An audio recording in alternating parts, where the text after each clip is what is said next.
Broadcasting live from Ned's Lola's apartment, this is Pop Culture Reference, your one-stop reference for all things pop culture.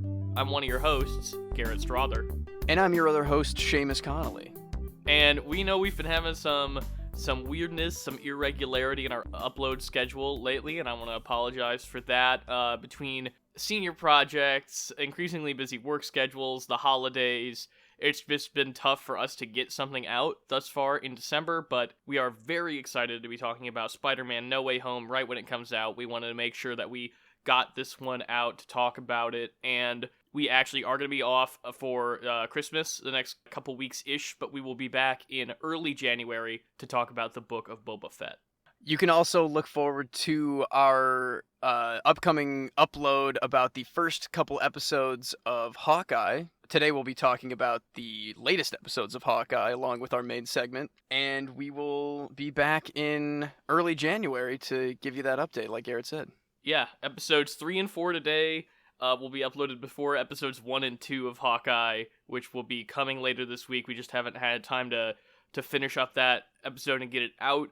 We also had a very special guest, Maria Belke, come on and talk about Stephen Sondheim with us and remember his life and legacy. So, very excited for you all to hear that, but let's talk about our one, still relevant piece of news from all of this weirdness and jump into it. Yeah, our one piece of news today that, after doing a little digging on it, seems like pretty substantial stuff. We have word that in the new year to mid-spring of 2022, there's going to be a merger of PlayStation Now and PlayStation Plus, two services that are often confused for each other anyway. Do you think, Seamus, that this will be a tiered system, or do you think they're just going to fold PlayStation Now into PlayStation Plus? Yeah, I hear there's a rumor that it's going to be a 3-tier thing now, where there's going to be multiple levels, and that the highest tier, I believe, you will have full access to the PlayStation Now virtual libraries and still have all the benefits of PlayStation Plus. And I'm hoping that, the price increase won't be too much. If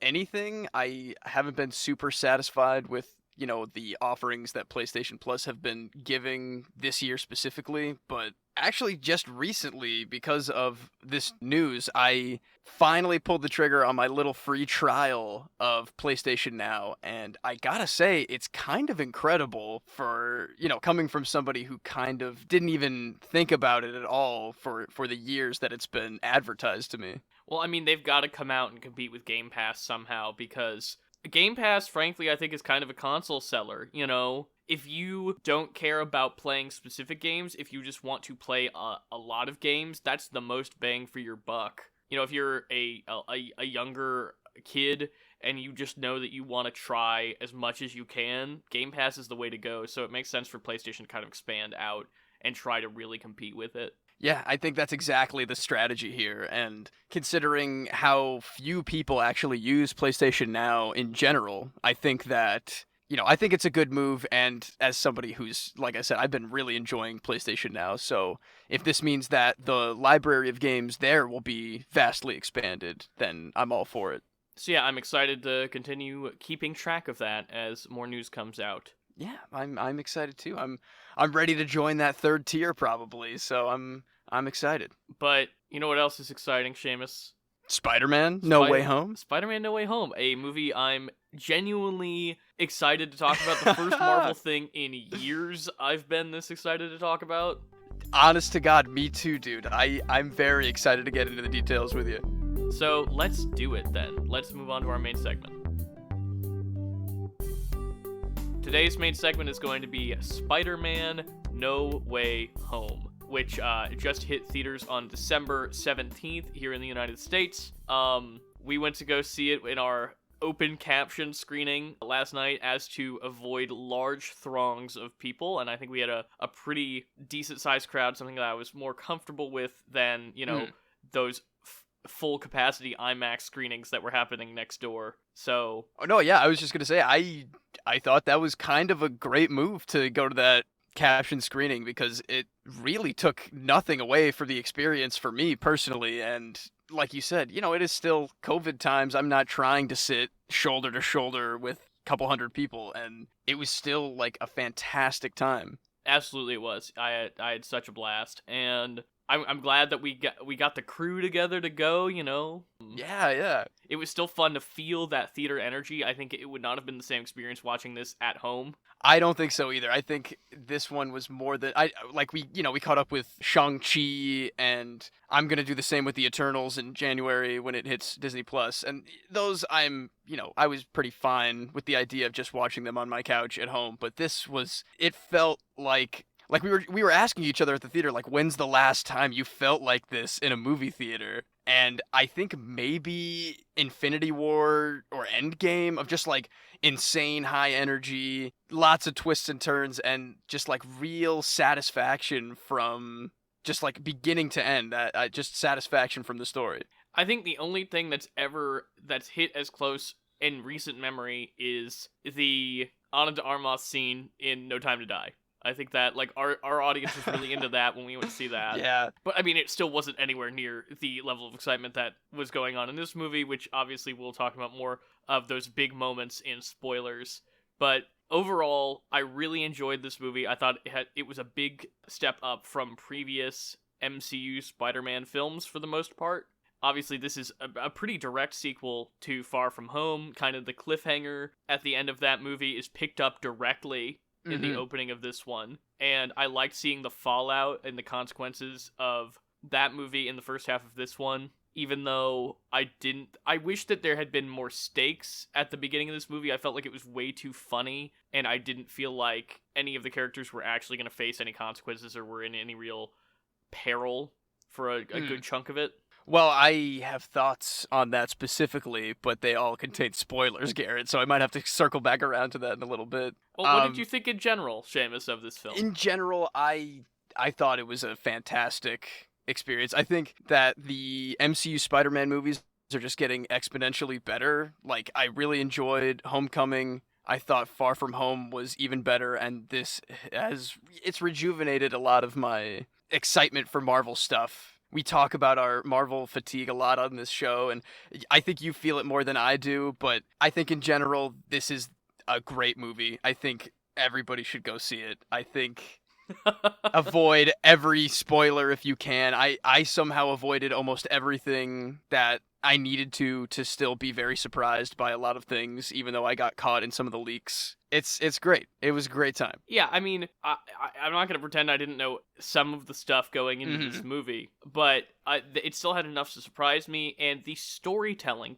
this is what was really important to me about this movie that we will definitely talk more as spoilers about, is that I felt like there was just base storytelling going on in this that was more compelling than 90% of the other Marvel stuff. Yes, that there was absolutely. genuine character work going on and genuine emotion behind the twists and turns presented in this film, which so often in the Marvel stuff, reveals are just empty reveals. Like, even something from Endgame, like, the standout moment in Endgame, right, is Cap wielding Thor's hammer. And at the end of the day, as fun and cool as that is, and as rooted in the characters that is, it's kind of just empty fan service, right? I mean, sure, it's a commentary on Steve Rogers being worthy and all that kind of stuff, but it's really just cool guy do cool thing with thing that normally isn't his.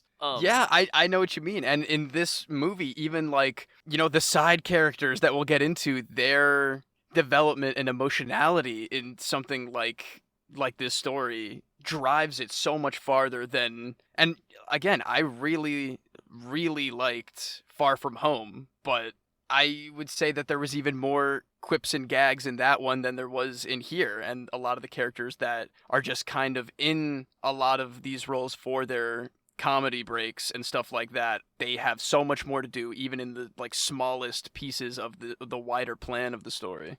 Structurally very impressive, emotionally very impressive, visually very impressive. I think one of my favorite fight scenes in the entire Marvel Cinematic Universe happens around the midpoint of this film. And I just really was jazzed about it. It's probably not my favorite Marvel movie. I still think Guardians 2 is what every Marvel movie should be trying to be. Or not, trying to be, because I'm more anti-homogeny on pop culture reference. But, That's like your pinnacle of what Marvel can be, really. It is, because it's got, but this is close. I think this is definitely top 3 for me. I think I would say the same. Top 3 at least. So yeah, if you are a MCU guy, if you're not an MCU guy, if you have an affinity for strong storytelling and compelling character, like it's just good action cinema. Mhm. You unfortunately do need to have intertextual knowledge of the rest of the MCU for it to really work, which is where it does fall down a little bit for me, but that's the world we're living in. So Yeah, I totally agree, man. Do you want to get into the details of it all? I think we absolutely have to. I think there's no There's option but to. nothing else we can say. All right, this is the official, very important official spoiler threshold for Spider-Man No Way Home. So, okay, you were going to say stuff about the tone at the beginning and how it relates to spoilers later in the film. I think I was just going to touch on something of the balance that they hold here between something like, and this is a big one, folks, the multiverse splitting open and fracturing whatever, the balance of that, like, pretty epic universe-changing event with the idea of their college admissions being kind of what's driving a lot of the initial things that happen that make everything go wrong. I think that, especially in the ending, when we see what happens after all the action has wrapped up and Peter has to live with a lot of the consequences of what he had to choose with, wiping memories and resetting a lot of things, that bringing it all the way back in the end to those college admissions, it has that balance of the friendly neighborhood Spider-Man, kind of the lower stakes of something like a Homecoming with like a crazy Avengers level Doctor Strange multiverse thing going on. Yeah, I can see that. I still think that, I don't know, the Happy and May stuff has always just kind of irked me. It just, Yeah. I just don't think it's very funny. Does it and- remind you of him doing similar things in Chef, where he's just like a strange love interest for very attractive leading women? Not exactly, because I think this is played more pitifully than that It really I is. think, Yeah. I think in Chef it's like, oh, look at him, he sleeps with Scarlett Johansson. Yeah, like, I love Chef Yeah. though, don't get me wrong. But I think in this it's kind of like the teachers for me in Far From Home, where I really like Far From Home, and I just don't think they're just clowns. They're doing the Three Stooges in the middle of the superhero movie. Don't they do that in this movie too? Yeah, but it's like they only have one scene in this movie. Far From Home, That's it's true. like the entire movie. Yeah, they're like chaperoning them everywhere. And I also felt like that was a big change from Martin Starr's character in the way he was characterized in Homecoming, who was much more of a true mentor figure to Peter. Sure, yeah. And then becomes this buffoon in Far From Home and continues to be a buffoon in this. So yeah, it was just like, I didn't mind that scene at all in this one, because I thought it was funny, and Yeah, because it was also Hannibal Buress, like, throwing... being like a QAnon guy. Yeah. Yeah. Which, yeah, that was great. I did like that a lot. Yeah, I thought that was really funny. I liked a lot of the stuff at the beginning. I really liked seeing MJ's job, and that she just works this terrible job. And Zendaya is... okay, in a movie that has, which we haven't mentioned yet, Willem Dafoe, Alfred Molina, Tobey Maguire, Andrew Garfield, like, all of these really insane, like, beloved characters and performances that are being brought back into the fold. The fact that Zendaya, to me, is, like, the standout performance in this movie. Dude, that's what I'm saying. I'm totally... It's crazy. It's crazy. That's what I was kind of saying, alluding to that before, of, like, she's been, especially in, like, Homecoming, very much a dry comic relief character, and, through a lot of No Way Home. But in this one, there's the emotional range of what this character does throughout the movie is incredible. And I mean, even Ned, too, he is so good in this movie. He gets a little less, I think, than Zendaya does, but both of them, very well done for characters that have been kind of benched for trying to make Tom Holland more of the quippy focus on things. But when you talk about MJ's range, I think that this movie is the best written a Spider-Man love interest has ever been. I totally agree, actually. Yeah, there's actual things going on and things that matter, emotions, emotional stakes, as well as those, big cataclysmic stakes. I totally agree. I also think, and I often complain about how sexless and dull Marvel is. I think by far the most compelling romantic couple in all of the MCU to me is MJ and Peter. Like, Yeah. I think they have genuine chemistry, and it feels real and exciting and fun for them, and they actually seem to care about each other and have a connection. Which, I mean, I guess they are together in real life, which I'm sure helps, but gosh dang it, it really does come on screen very well. There are very passionate moments between them. I mean, even just like them laying on the roof together feels so incredibly natural, but also things like the very intense final kiss, crying on the wreckage of the Statue of Liberty. It's fantastic. Yeah, I mean, so I just want to make sure that we really touch on, I think Zendaya is the core of this movie. I think it would not work without her, how strong her performance is. And I think similarly to May, who we'll talk about in a second, this is the first movie in this series where they were really like, okay, we're going to give her, like, complexity. We're going to really sit down and think about the different facets of this character and how to make them work best thematically in the story, but also be true to them. Like, the female characters of this movie have taken a huge step up in writing quality from the previous two. Yeah, definitely. And maybe that's because they're trying to kind of retroactively give a little more substance to the characters, since this is, I guess from what I know, this is like the ending of the first trilogy of Spider-Man movies. I know that will be shuffled around infinitely between now and if they ever get to the end of however many they're trying to do, but they say now there's going to be 9. They say there's going to be these 3, then the next 3, then another 3, like Star Wars style. Right, and they're going to fit in Miles somewhere. Maybe he'll take the torch. And as Marvel fatigued as I am, that prospect alone in a vacuum does not actually bother me. Because it's kind of like Black Panther, where I just like all of these characters enough, and I like the performances enough to hang out with them, and to kind of to really burrow and explore all of the possibilities of what you could do with this Spider-Man world. You know, like, because we so often in the MCU just kind of vacation in a time or a place that a hero's in. You think about the first Captain America movie, which is one of the better MCU movies, I think. And you're in this story, the central story of Steve Rogers and his origin, but you have all of this satellite stuff around it. You have the Foundation of S.H.I.E.L.D. and the Howling Commandos and like World War frickin' 2 and Peggy Carter and all of this stuff that you could spend several movies just hanging out in that World War II setting, but because we're moving at this clip and we have all these larger stories to tell, we don't get to sit and really kind of meditate on that stuff. And that's what's so refreshing about the Raimi trilogy, going back to it now, is that it really takes the time to sit in its characters and sit in its setting and its world and their problems. And I want Spider-Man specifically to get back to that,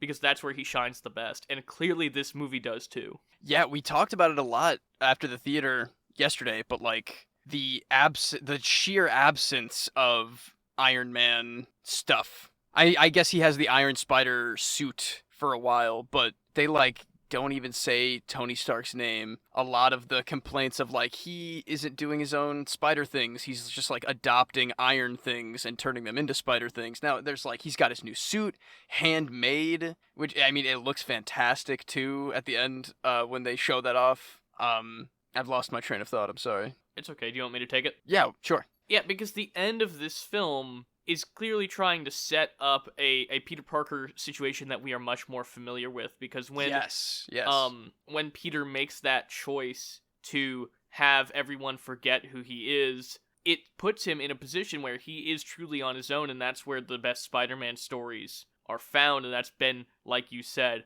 the common complaint, including from us in these MCU ones, is that he's the heir apparent to richest man in the world, so he doesn't have to worry about the things that Peter Parker normally has to worry about, like rent Yeah, which yeah. there's a nice call out to at the end of the movie, Yeah. where he's got this tiny New York City apartment now that, mind you, is a huge New York City apartment with 3 windows, but it's a movie, so who cares? And he's poor. He's probably going to be working some sad job. He's down on his luck. Nobody knows who he is. And because that's the rule in those Raimi movies, every time Spider-Man wins, Peter has to lose. And every time Peter wins, Spider-Man has to lose. That there's no victory without trade-off. And that's something that this character's been sorely lacking, and that they found a really elegant way to kind of incorporate both thematically and literally into the rest of this franchise going forward. But even without the Peter forgetting stuff, I do think that they start earlier in this film with that thematic build, because Aunt May becomes the Uncle Ben of this Peter's universe. Yeah, that was what did you think of that? I thought that was an interesting and I think it was very cool, interesting way to twist that around. It made me wish that Aunt May's characterization in the previous 2 films had been stronger. Yeah, because I thought that. she was really well written in this one, but also the reason she was well written in this one is just so she could die to service Peter's character. And I truly, with the way they were both talking about the various Uncle Ben deaths and having Aunt May die as the Uncle Ben figure, I was so surprised that they didn't directly bring up or show or reference Tom Holland's Uncle Ben. Or do you think, is there an Uncle Ben? Is there a Ben? I think at if all? there was an Uncle Ben, it doesn't seem to have had an impact on Peter's life, as in the text of this film. I'm now remembering Uncle Ben's initials on the suitcase that he brings to Europe. Yeah. So there is somewhere. There is somebody who is right. Ben Parker, but we don't know what that looks like. Right. We don't even we don't know how old he was when he left Peter's life, if he died, if he got divorced from May, if they were, there are a million different possibilities with that we don't frankly need to get into, because we as a metatextual audience understand that May has filled that role, and they probably won't answer that question for us. Which I don't need to know, because it doesn't matter. They've stated pretty much outright, that it doesn't matter. I mean, yeah, we pretty much had that scene from Into the Spider-Verse happen in this movie, where multiple spider people are talking about their own specific version of their spider loss and how that drove them to take up that. And we also got our with great power comes great responsibility, specifically from Aunt May as she's dying, and then again from Toby to really hammer it home. Because this is the first time that the MCU has understood that May is the heart of Spider-Man. Spider-Man 2 is the greatest superhero movie ever made, probably. Oh, yeah. In my eyes. The core of that film is May. When that scene where she's clearing out the house and has that talk with Peter about what Spider-Man means to people and what it means to be a hero, and about glory and about purpose and all of that great stuff. That's what makes that movie a classic. Sure, it's got a great villain, sure, it's got kick-ass action, but to me, that scene smack dab in the middle of Spider-Man 2 is what makes it work, and that's all Aunt May. And Spider-Man PS4, I think one of the best Spider-Man stories ever told, is all about Aunt May and her influence on Peter. And we'll talk about Spider-Man PS4 another time, because we'll do an actual episode on it. And I won't get into spoilers here now about the breadth of that film, or not the film, a video game, and that story that's being told. But it's the Amazing Spider-Man and the Marvel Spider-Man movies don't have that understanding of how important May is, and I think they are lesser Spider-Man stories for it, and I'm glad that we finally circled back around to know May is who gave Peter his heart. Yeah. Gosh, yeah. Very well put. And we've barely talked about the villains that we have here, and the fact that it is such a, Green Goblin kills May, in front of Peter, and goads him into, Emperor Palpatine style strike me down confrontation. Which I do feel like something I couldn't help but think during some of those more dramatic moments is how much more interesting would this have been if it weren't stuck in Marvel, in the MCU specifically. How would Raimi have shot that? And Yeah. that's not the fault of John Watts. I think that's the fault of just the homogeny that is the Marvel Cinematic Universe. But what really, I mean, the shining moment of all of this for me is not the action. It's not the super kick-ass Doctor Strange sequence, which we haven't even talked about yet. Yeah. The standout in all of this film to me is the performances, and Willem Dafoe's Green Goblin is back and better than ever. He is just... Truly, I don't think it ever left him. I think he really switches back and forth in his real life, because it was so perfect. It was incredible. In this movie, I genuinely almost cried when it's just one line, but when they're in Feast and May is comforting him, and he's talking about how confused he is and he doesn't know where he is, and he just feels so lost, and so in such a real way. They take Norman's illness so seriously, and with such genuine humanity and heart behind it, and the way that he's just so confused and he feels clearly so alone and so desperate, and then he's so distraught about his son not existing. Yeah, man. We dabble in that in the first Spider-Man, the original Spider-Man, and they really do focus a lot more on, from my own memory, they focus a lot more on the Goblin side of Norman Osborn. Absolutely. And there's, we have those like Smeagol Gollum moments where he's like talking into the mirror, but it was just really to punctuate the transition into like monster, and then we don't really see much of that again until like the final fight with him in the messed up building. And in here, like you said, it's written so well, and the idea of this broken man being like so willing and so frightened by what will happen otherwise if he doesn't help his alternate protege Spider-Man, and then just him twisting into the Goblin in those perfect moments. It's so well done. That is a complete testament, I think, to Willem Dafoe's strength as a performer. I mean, Yes. Willem Dafoe is one of the great working actors, period. You and I have sung his praises countless times, and there's so much humanity and heart in his performance, I think, and I agree with you that the writing is strong. And I mean, when I was a kid, the first Spider-Man, like the Raimi 2002 Spider-Man, that was the first PG-13 movie I ever saw. Damn, that's a good one to break the threshold. I watched it on TV with my mom, and a line that has stuck with me my entire life, and I think it's the first time I ever picked up on something like this, so it probably is an important formative experience for me as a film goer, is early in the second act of that film, when MJ is working at the diner and Peter runs into her and she says, "Don't tell Harry," and like, because she's ashamed to be working at this diner. Yeah. And then at the end of the movie, after Goblin realizes he's been impaled and he's gonna die, and Norman comes back for a minute. Yeah, the last moment. And all he says is to Peter is "Don't tell Harry." That in those last moments he's thinking about his son, and because that's one of the great things about that movie, is it's clear how much Norman loves Harry and how he feels like he's failed Harry, because Harry's a little prick. Oh no, sorry. Yeah. You're not wrong. You're not wrong. I guess we could leave that in. But that kid sucks in those movies. Yeah, he's really a jerk. And Norman clearly knows that and feels bad about it, because he knows that he's done that to his son. And it's just such a great performance, such a haunting performance. The way he says "Don't tell Harry" and dies in that film. Oh yeah.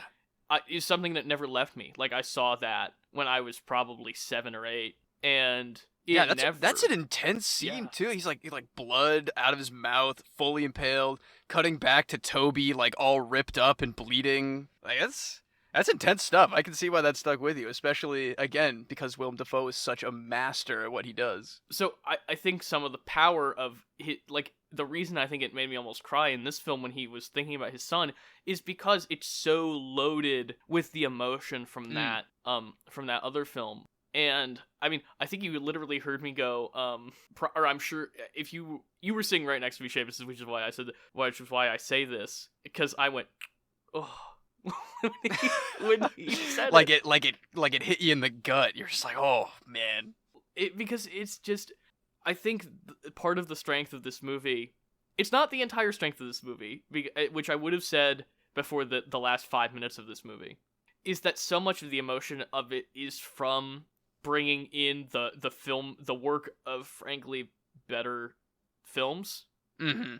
of bringing in Toby and the great Alfred Molina. Oh, he's so good in this too. Who, I mean, he's the most sympathetic villain. I mean, he's a big part of the reason Spider-Man 2 works so much, because he's so sympathetic in that movie. Totally. And like, but bringing in the character work that we already understand the tragedy of them, and trying to save their souls, which Toby didn't get to do. He didn't get to save them, and getting that second chance. Because everybody's getting second chances. Everybody's getting second chances. The Statue of Liberty's got a stupid shield on it now. Yeah, what's the deal? That was weird. That's, I don't know. There's some. If these movies were smarter, I'd say there was some kind of commentary in that. Oh God, they'll bring it up in Captain America 4 or something. It'll be on the news. They brought it up on Hawkeye this week, baby. Oh yeah. That's what. I mean, we'll talk about that more on Hawkeye, but they said new and improved Statue of Liberty. So I'm very curious to see if we get more stuff like that coming up. You know, we got in the beginning Spidey swinging through New York with all the Rogers, the musical stuff. I think that might have been in the trailers too, right? I didn't see it in the trailers. I did notice it though last night. Yeah, they're setting up some work here, man. And also especially because, and I mean obviously. Oh wait, no, this ain't a spoiler. Yeah, this new Spider-Man, it ends in like winter time, like prime Christmas. It ends in Christmas. Yeah, he's swinging through Rockefeller Center. Yeah. So, we'll get into it on the Hawkeye segment. Do you remember the name we came up for our Hawkeye segment? Something incredibly elaborate and stupid. Hawk the Herald Angels Sing. Is that the whole thing? We didn't go with the. Okay, all right, that's the better one then. But I think now that we've talked about, the themes and performances and emotionality and writing and structure, let's talk about Spider-Man, please. I'm something of a scientist myself. Oh, loved it. It's so dumb, but I loved it. The banter between Spider-Men was their chemistry's off the amazing. Charts, dude. It's incredible. After seeing this movie, I'm now back on the Andrew Garfield train. I keep saying that. I'm all about Andrew Garfield Spider-Man now. I think a lot of that was him being bouncy about it, you know? He's got the good quips and the timing. Like when it was just him and Toby like cracking his back. Honestly, so good. I could watch like 4 hours of him and Toby. Just yes. You think they just like put him on set? It was just do some chit chat, just be here. It's fine. Well, because it felt so natural. I wanted to say about Andrew Garfield is that his characterization throughout the entire film felt like this, and this is gonna be a weird comparison. This kind of Professor Hulking of the Amazing Spider-Man. Interesting. That they have taken the quirks and eccentricities of the Peter Parker characterization in that film and kind of meshed it with the way that the confidence that he has when he's Spider-Man, and he's just kind of like that all the time now. So he's less annoying, because I recently rewatched The Amazing Spider-Man, and it's better than I remember it being, but Peter Parker's kind of annoying in that movie. Yeah. Like when the Spider-Man stuff is great, but Peter Parker is kind of annoying. And I think that they've taken like and balanced him out a little bit more. But it still feels like the same character. It feels like an older version of that character, which is what it is. Because he's supposed to be like 10 years older. Yeah, he's like punished Spider-Man. He's got like the stubble on his face, and he talks about his dark past of vengeance and like what not saving Gwen Stacy did to him psychologically and emotionally, and how it like affected him as Spider-Man too. I thought it was great. Andrew is great in this movie. I'm really impressed with. I mean, he's always been a great actor. Oh yeah. I mean, the first time I remember seeing him is The Social Network. Yeah. Oh yeah, me too. He's tremendous in that, and again, just going back to the chemistry between the three Spider-Men, is it really works because they all feel like their own distinct characters. Yeah, totally agree. And I mean, and God bless Tobey Maguire for coming back and doing this again, because he was also wonderful. A lot more gentle and I guess subdued maybe a little bit than I remember, but I do remember a lot of the memes from his movies, so that might be a lot of what I'm thinking of. I think that when we're looking at the portrayal of the Raimi-verse in this film, most of it is drawing from Spider-Man 2. Mm-hmm. I think partially because it's the best one, but also I think that is the one where Peter's characterization is the strongest.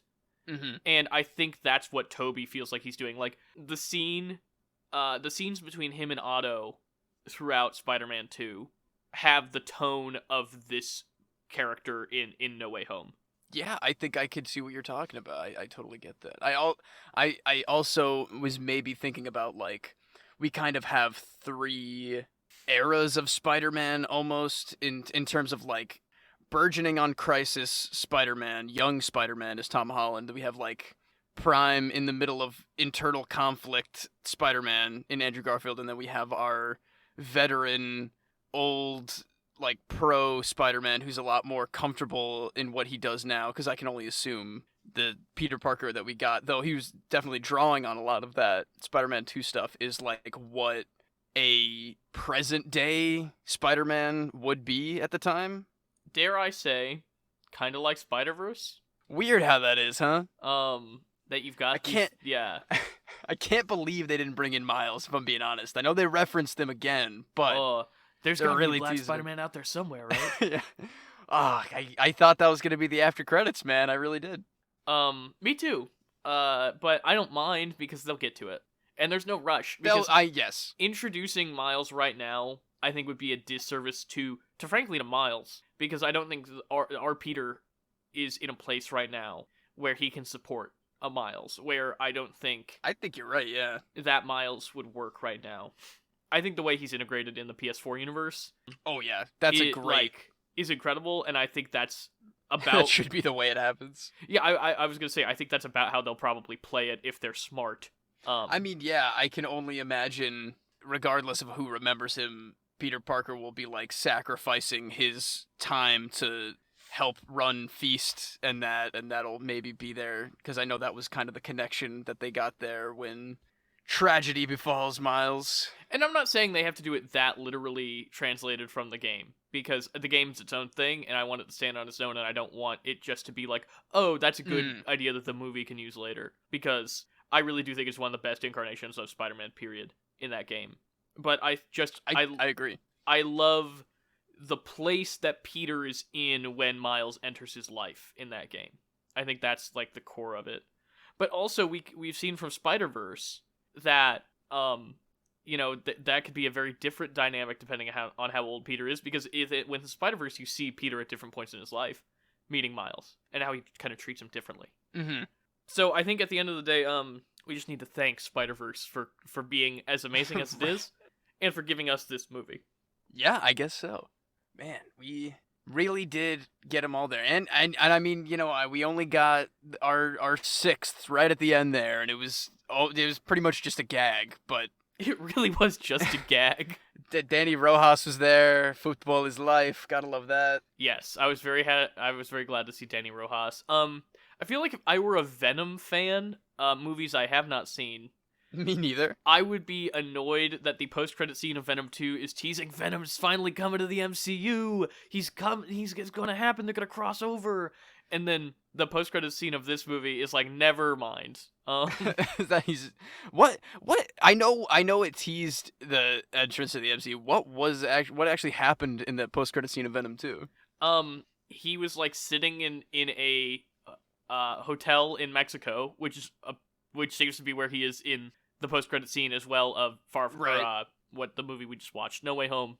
That's going to get confusing, and I hope they drop the home thing after this. Me too. I'm hoping each trilogy gets its own buzzword that they use. And yeah, that'd be cool. I like that. So yeah, he's sitting in his hotel room, and he's got the TV on, and Venom, they're just chit-chatting, whatever, like I guess like they do in those movies.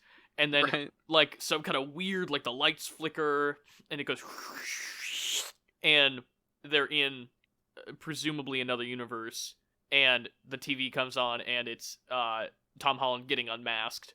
Oh, And yeah. Venom's like, I like this, and then he like licks the screen or whatever. I don't care about Venom. But That is wild that they would do such a swing like that and then just have him blip out. And I know the symbiote is um still in MCU universe, so it'll find its way to Ned at some point, and he'll I turn was into gonna say we into need Venom. to call who is the symbiote in this universe. My money's on Flash Thompson.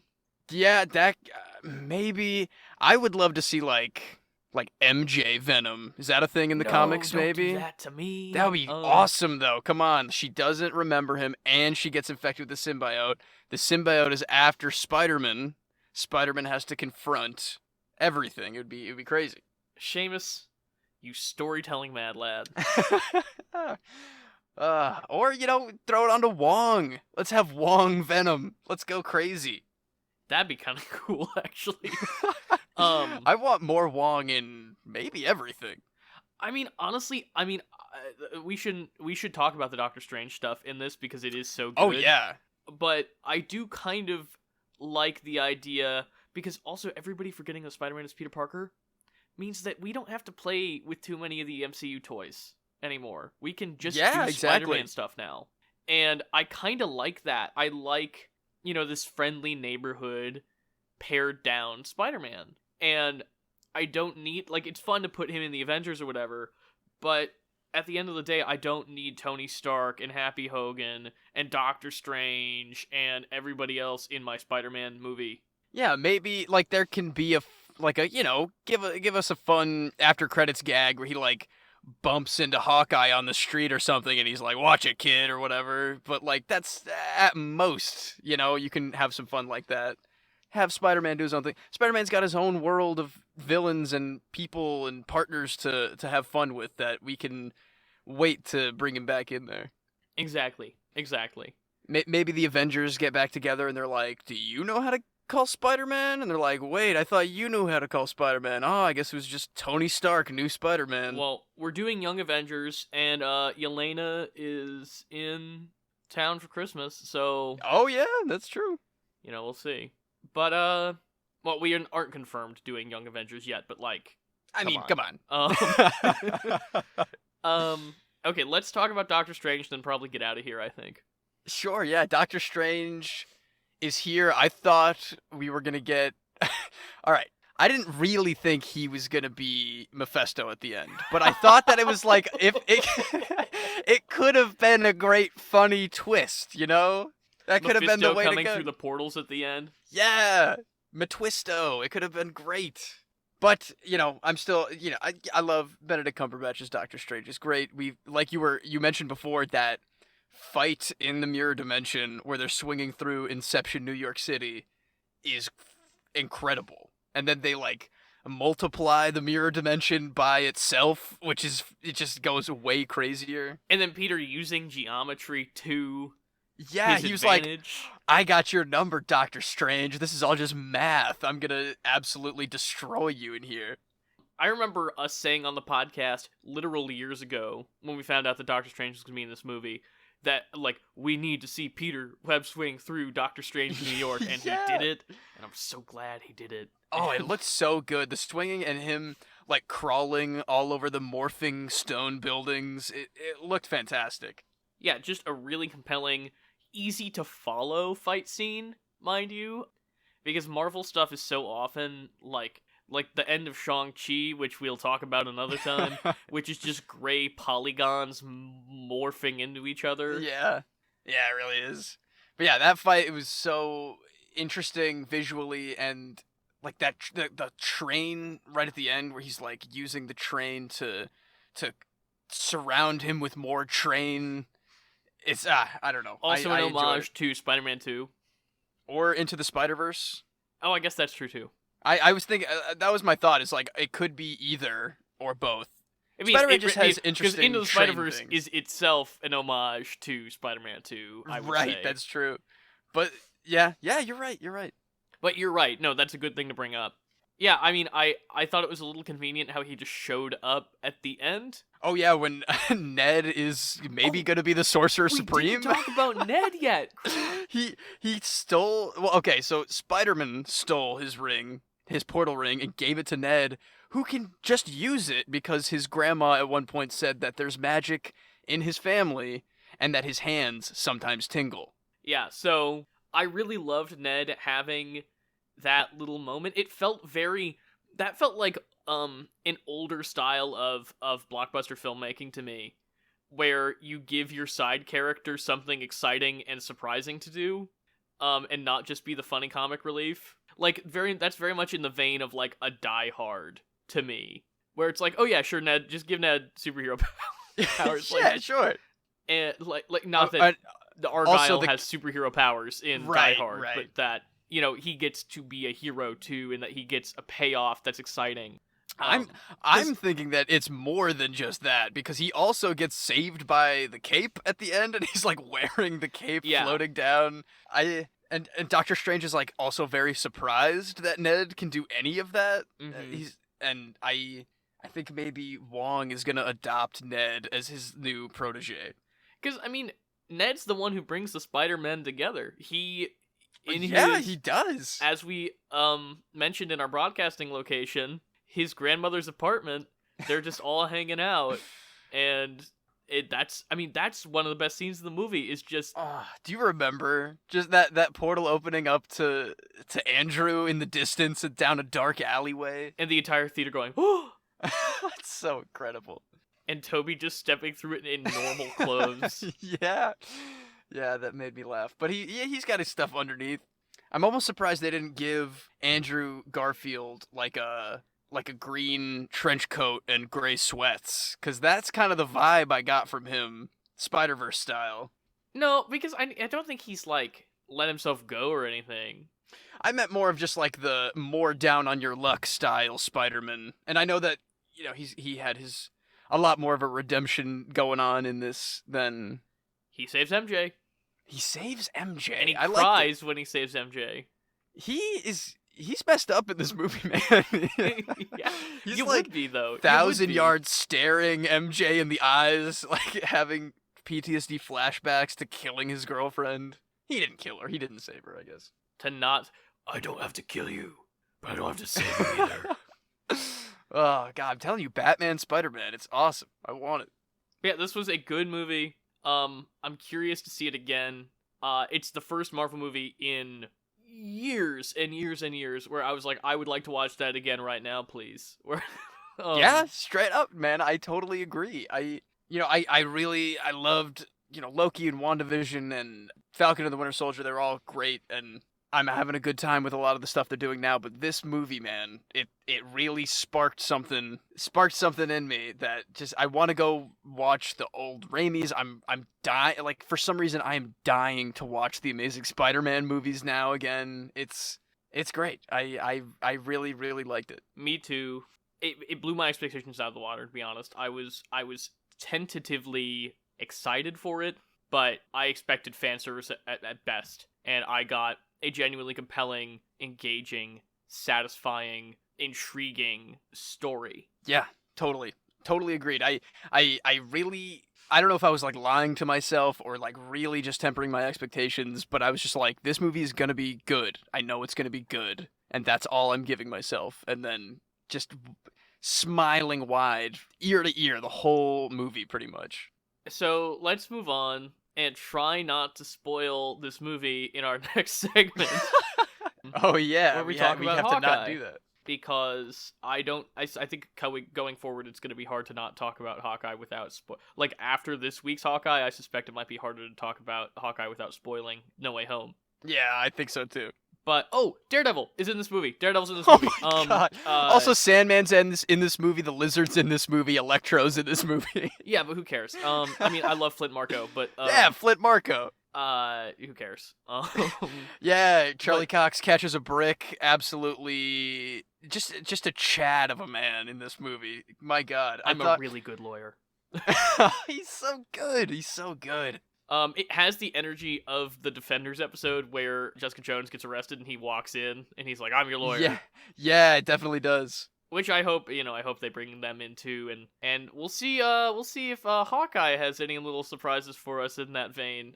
Yeah, I suspect that it might. And oh, also Doctor Strange in the Multiverse of Madness. oh yeah, trailer. post credits, whatever. Yeah, there's a trailer for. Well, we're gonna talk about that trailer next week or next episode during news. I'm sure because they'll release that soon. They'll enough. drop that for sure. Yeah. Okay. Alrighty. So that'll be another time. But yeah, there is a Doctor Strange trailer at the end of this 2011 Captain America style. Yeah, wild, huh?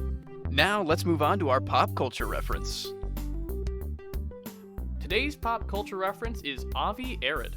Avi Arad is an Israeli-American toy inventor and film producer partly responsible for the modern landscape of live-action Marvel movies. Beginning with the often forgotten David Hasselhoff-led Nick Fury TV movie in 1998, Arad was integral in the film adaptations of X-Men, Blade, and Sam Raimi's 2002 Spider-Man.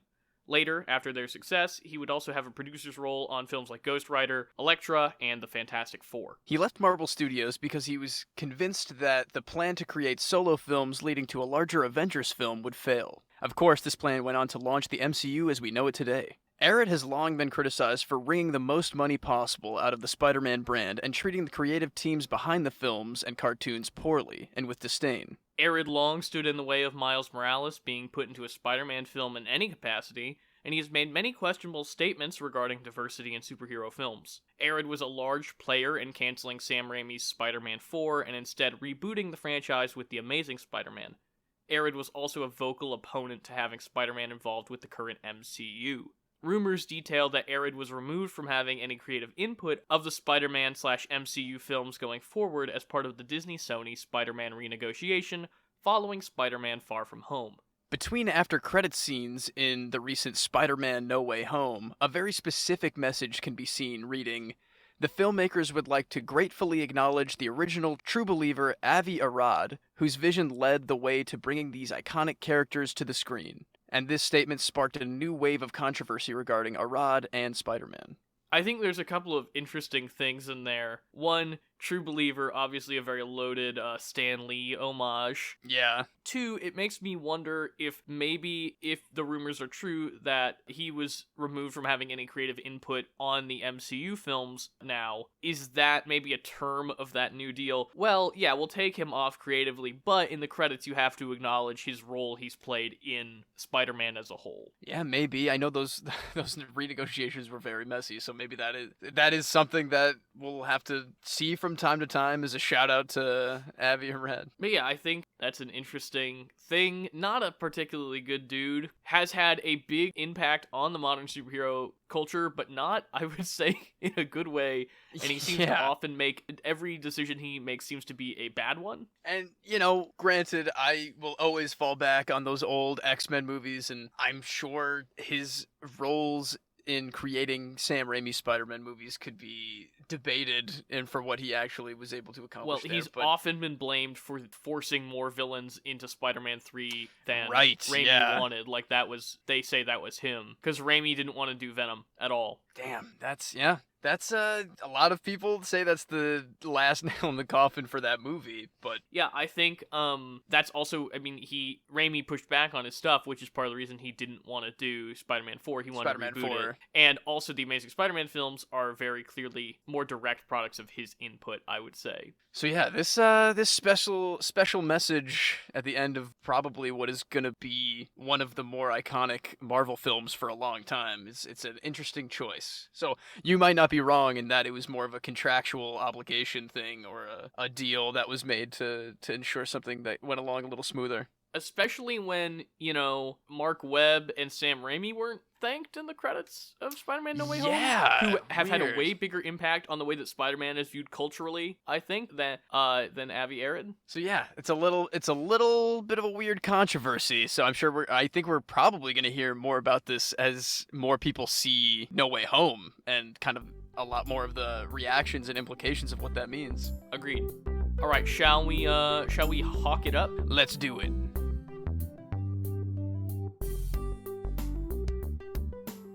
Welcome back to Hawk the Herald Angels Sing.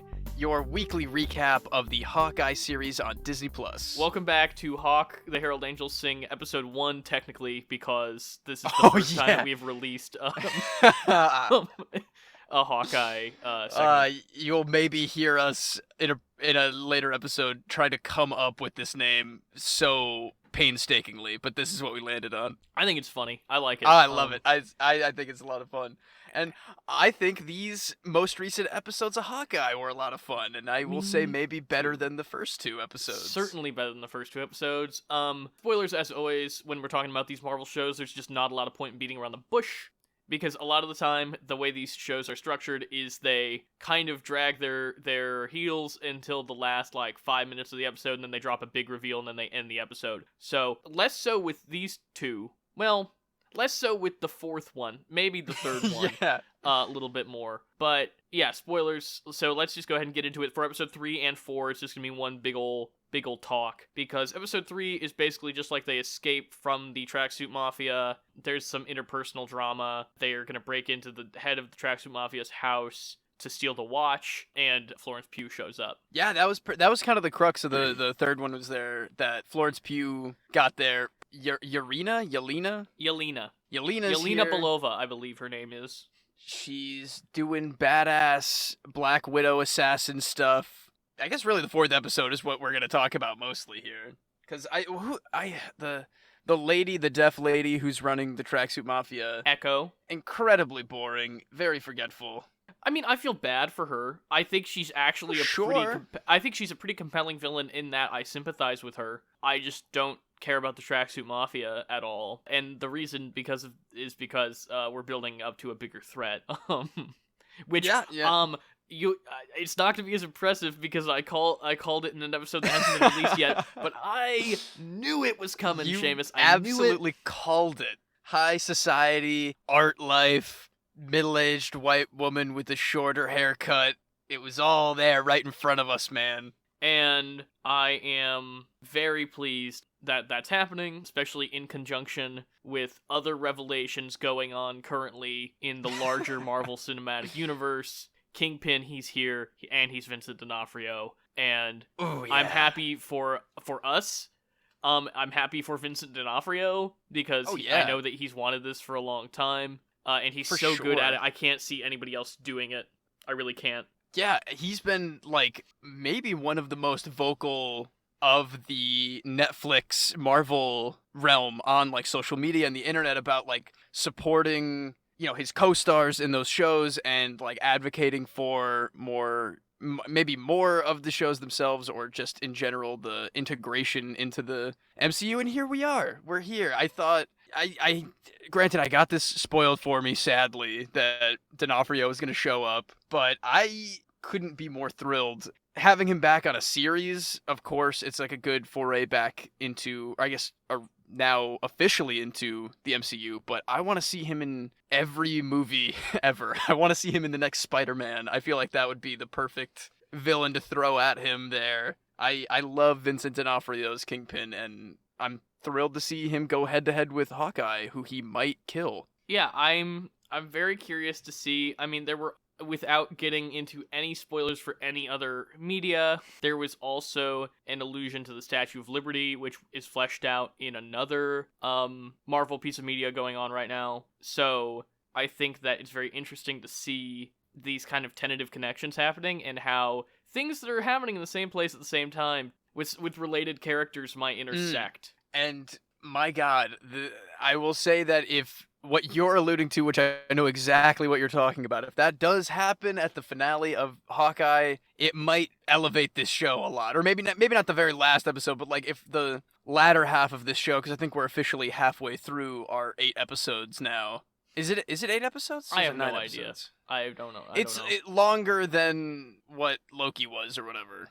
I think that it would kind of elevate the show a lot if those characters did cross over a little bit, and it would be maybe one of the first times that a show has had more of a bearing on the bigger realm that we're actually seeing go on right now, and not just setting up for the distant future that we'll circle back around to. I like the way you said all of that, Seamus. I hope that in a couple weeks if Hawkeye takes the direction that we suspect it might, we'll be able to talk more freely, because, you know, I'm marveled out, you know that, but the last couple things, the way that they have appealed to me and the strength of the storytelling going on in them has rejuvenated my luster a little bit. And I mean, I liked this episode a lot, not just because of the reveal of Kingpin at the end, but also, I mean, I thought Yelena's cold open was tremendous. Where totally. She gets snapped and brought back in an instant.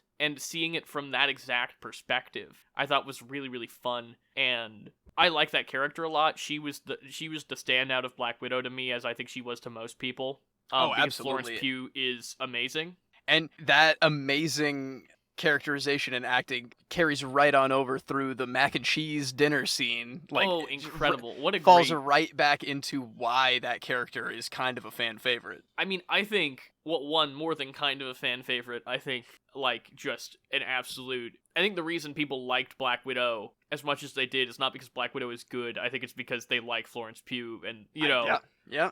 And, I mean, the most engaging conversation on the entire series was this episode between Kate Bishop and Yelena.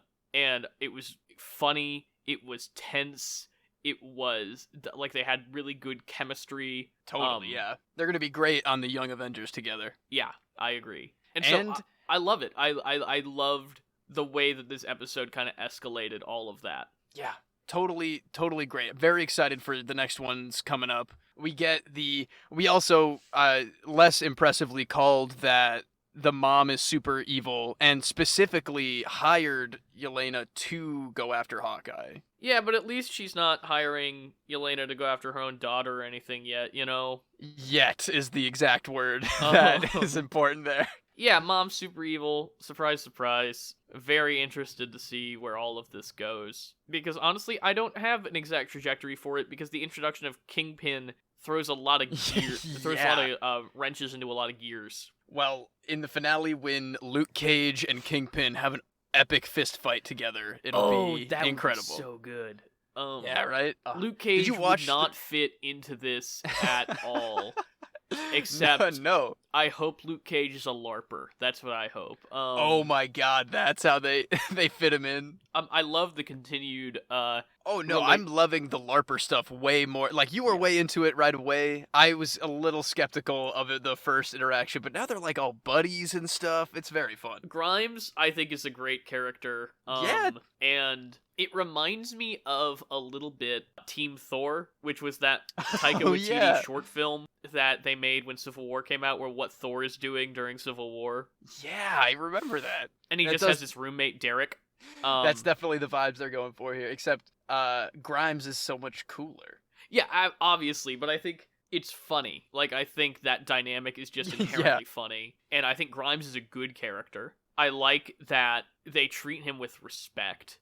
In a way, like, there's a humanity to Hawkeye that there isn't in most Marvel stuff, which is what I like about it right now, is that they're like, yeah, these are just folks, and here's what it would be like to live in this bizarre world. I mean, certainly, they're kind of toning down how traumatic it would be. Sure, yeah. Because, like, 9/11 happens every week. That's in New York specifically, yeah. Yeah, but... all the same, just, like, I like their dynamic. I like the way it's working. I think something fishy is going on with Linda Cardellini. Because I think that watch... Oh? I think that watch might be her watch, the way she was talking this episode. Yeah, what? Okay, I was gonna say, they're alluding a lot more to it. It emits a GPS signal. Everyone's after it. It was in the Avengers compound, along with maybe the Ronin stuff it might be related to, might be about Linda Cardellini's past as Doctor Doom. What is it? Oh my goodness. What do you got? No, I can't say it on air. Crap. What Seamus. Okay, I'll cut it. spoilers for Spider-Man No Way Home. It's a red watch from the Avengers compound. Somebody's identity is tied to it. Somebody whose identity theoretically nobody knows. Oh my god. You might be onto something here. Hawkeye is happening at the exact same time as Spider-Man No Way Home at Christmas time in New York City. What if Peter Parker's identity is on that watch? And what if Kate Bishop gets it activates it, finds out who he is, and asks him to join the young gosh dang Avengers. Tell me I'm wrong. I think that's incredible, and I think you might be onto something there. I think that this is going to be granted, do we cut all of this? Or are we just going to, No, I mean, leave it in. We said spoilers. Spoilers. This could be the ultimate crossover that really, I was kind of alluding to before. If that is the elevation that really intertwines the series with the mainline movies, that could be truly, because then that's also the real introduction of the Netflix stuff. The actual movies and the Disney Plus series together, it would be incredible. I don't think it undoes Peter's sacrifice to have Kate find out who he is, you know? Yeah, because also, what is she going to do? Go tell everybody? She wants super friends. She's going to need super friends when Hawkeye gets definitely killed later, which is what I'm still counting on. He's going to have a nice Christmas with his family, okay? He's going to get killed on Christmas. But man, yes, I didn't even notice that it was red, to be honest. I thought it was gold. Like shiny Iron Man red. Man. Well, that's a great theory, and a couple weeks from now, we will reconvene, and I will probably give you more props. I hope so. I think that'd be a great, elegant storytelling device, and also connectivity between the MCU movies and the TV shows in a way that I never would have thought possible, to be honest. But, like, now thinking about that would be incredibly seamless to do that. Or what if Kingpin gets his hands on the watch and finds out Spider-Man's identity? What if that's the setup for... Oh boy, well, that's we're getting ahead of ourselves here. The only problem being, is Spider-Man enough of an annoyance to Kingpin that Kingpin would care about finding out his identity? Well, that's the thing. What if Spider-Man does come in, helps Hawkeye with the tracksuit mafia, becomes that nuisance, and then Kingpin just so happens to be able to find out who he is? But they broke into this whole thing just for the watch, right? Right. So is it a spider suit and it has Peter's identity in it or something? Ooh, maybe. Because also, does Peter's wish doesn't retroactively make it so that, like, Tony didn't know who he was? So, like, theoretically, if Tony programmed a suit for him, the suit would still, you know, because Tony's dead. If somebody wrote down on a piece of paper, Peter Parker is Spider-Man, I don't think Doctor Strange's memory spell would, like, it's not make Back that to the paper Future. disappear. Yeah, exactly. So yeah, sorry for halfway through this episode, or halfway through this Hawkeye episode, that it became a No Way Home episode. Oh, man. Well, I think that is incredibly clever, and I think that needed to be said, especially considering that Disney pulled the force healing thing again. I was thinking about that too. On Mando in episode 9, where they're just like, let's just drop something insane a couple days before our movie comes out so that we can really play with everybody. And I think it worked way better here than it did in Star Wars. Correct. And yeah. I mean, for way obvious reasons, but this one also leads to great future stuff, including what you just theorized. So I'm all in. Yeah, I'm probably not right, but you know, dude, listen, you haven't been wrong about Hawkeye yet. It's true. It's simply true. If you can call this one, and if I can call that he's gonna die at the end of this, then we'll be batting 100. All right. I think that there's nowhere to go. No, not really. The reveals have been dropped and the setups have been made. Now we just gotta see if D'Onofrio is actually gonna be on, like, screen in the next episode. Hopefully he gets some of those lines. I think so. Yeah, they've got it, right? Did you watch through the credits, by the way, the animated credits? With his silhouette there? Yes, yeah. The big box truck-sized Spider-Verse Kingpin silhouette. Yeah, very cool. Love it. I like that. It's not always about the money, Spider-Man. Spider-Man. Oh, so good. Let's move on to Save the Rec Center. Now it's time to Save the Rec Center, where we give you our weekly recommendations. Seamus, what do you got?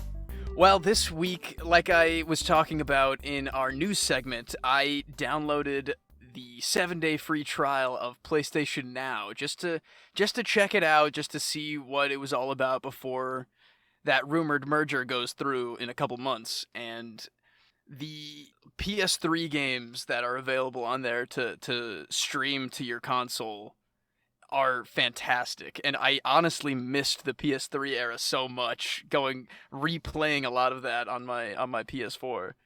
And one of the absolute standouts that I've loved for years, but I've really never gotten to sit down and play too much, is the Atlas game Catherine. Are you familiar with Catherine, Garrett? I'm aware of its existence, but I don't really know anything about it.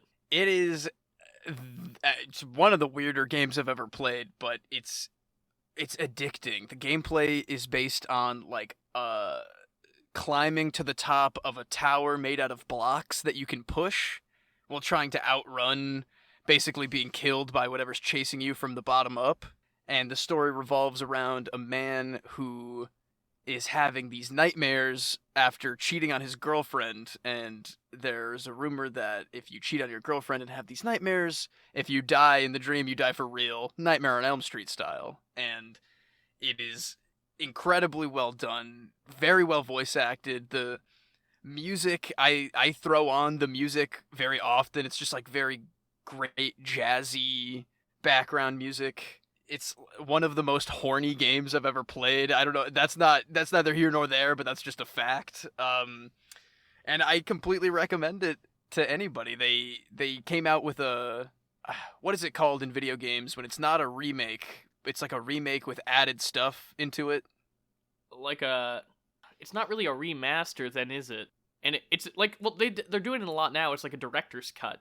Yeah, it's basically they released a director's cut where in the original game there were two women that you could basically choose between morally to see what path you go down, and they released one a few years ago that they added in like completely new storylines, and it's just absolutely weird as hell and incredibly fun, and on PlayStation Now if anybody has that, or maybe we'll have it come spring.